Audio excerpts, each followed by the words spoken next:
Shalom Baracha, qu'Akadosh Baruch Hu protège, vous dans la santé et la joie. C'est très dur pour moi de ne pas parler de Rabbi Meir Baal HaNes et de Rabbi Shimon Bar Yochai. Nous avons passé des hilulot exceptionnels la semaine dernière de ces deux grandes tzadikim. Il y a une histoire qui m'a beaucoup marqué avec Rabbi Meir Baal HaNes, que lui, la grandeur de Rabbi Meir Baal HaNes et de sa femme Broria. Même si je l'ai déjà raconté et vous l'avez écouté, mais c'est beau d'écouter les histoires des tzadikim. On apprend des histoires des tzadikim, comment accepter tout ce qui vient d'Hachem. Il y a beaucoup de fois, on veut que des bonnes nouvelles. Beaucoup de fois, des mauvaises nouvelles, il peut y avoir aussi des bonnes nouvelles. Vous savez, rien de mal arrive de chez Akadosh Baruch Hu. Tout ce que Hachem y fait, il le fait pour le bien. Hachem, c'est ce qu'il fait. Si vous croyez en Hachem, alors on sait que Hachem il fait les choses pour le bien. Le problème est, si on doute, alors même le bien, on croit qu'il est mal. Et le mal, c'est déjà mal. Mes amis, une fois Rabbi Meir Baal HaNes, il arrive le vendredi soir à la maison, après la prière. Et il ne voit pas ses enfants à la maison, 2 enfants. Alors, il dit à sa femme, où sont les enfants? Et il dit, ils sont partis chez le rabbin. Certainement, le rabbin les a retenus. Très bien, il n'a rien dit. Le lendemain, les enfants ne sont pas là. Il demande à sa femme, Broria, où sont les enfants? Les enfants, ils sont restés chez le rabbin. Certainement, ils ont passé un très beau Shabbat et il les a bien gâtés, avec toutes souriantes, étaient confortables, comme si rien ne s'est passé. Très bien. Le samedi soir, il arrive de la synagogue, Broria, où sont les enfants? Avant que je te dise où sont les enfants, je voudrais te poser une question. Elle lui dit, oui. Si par exemple quelqu'un il te donne quelque chose à lui garder, il vient la réclamer, tu lui rends ou tu ne le rends pas? Bien, elle dit, mais ma chère femme, quelle question tu me poses? Bien sûr, si quelqu'un nous donne quelque chose à lui garder, il faut lui rendre.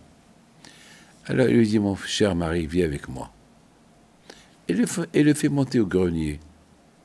Et il ouvre la chambre du grenier. Il y avait les 2 enfants étalés, ils étaient décédés. Il dit à sa femme, c'est quoi ça? Il dit, mon cher mari,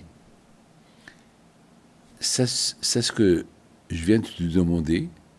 Si quelqu'un, il nous donne quelque chose à lui garder, il vient le réclamer, il faut lui donner. Alors Hachem nous a donné ces 2 enfants pour qu'on lui garde. On en a profité, on leur a donné une bonne éducation juive, et puis il est venu, il les a pris. Est-ce qu'on peut contester? Est-ce qu'on peut dire à Hachem non? Il lui dit, t'as raison ma fille. Et qu'est-ce qu'il dit? Adonai Natan, Adonai Laka. Hachem il a donné, Hachem il a repris. Pourquoi je raconte cette histoire? Cette histoire, elle m'a beaucoup marqué. Elle m'a beaucoup marqué. Parce que cette semaine, j'ai écouté plein de problèmes. Plein. Vous n'avez aucune idée de ce que j'ai entendu cette semaine. Des enfants, Et cette histoire, elle a joué un jeu extraordinaire. J'ai réconforté des gens avec cette histoire. Et surtout, comment la femme de Rabbi Meir Baal HaNes, Broria, comment elle a passé tout le Shabbat, sachant que ce qui s'est passé la veille de Shabbat, que ces 2 enfants, ils ont attrapé une épidémie et ils sont morts, et elle n'a rien voulu montrer à son mari. Elle n'a pas voulu lui gâcher le Shabbat. Et il s'est dit, de toute façon, qu'est-ce que je peux faire? Et si mon mari vient, je lui dis, voilà, tes enfants, les enfants, ils sont morts. Et je vais lui gâcher le Shabbat. Alors que mon mari, il étudie la Torah.